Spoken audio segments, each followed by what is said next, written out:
Welcome to Pindar Poetry. We hope you learned something new. You'll begin by confirming the essentials. Check Windows 11 Build and OneDrive version so settings match these steps. Once confirmed, click the OneDrive cloud in the system tray and choose Pause Syncing, then open Settings and select Unlink this PC or Sign Out. Make sure to close the OneDrive app after unlinking. This stops immediate sync and prevents files from moving while you change system settings.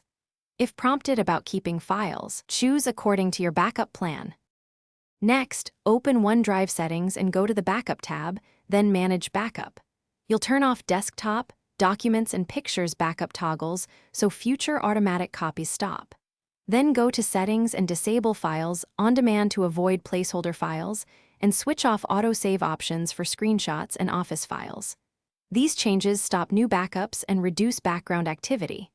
Once done, verify the backup status shows stopped and that no active uploads. To finish, prevent OneDrive from restarting. Open Task Manager, go to Startup, and disable Microsoft OneDrive.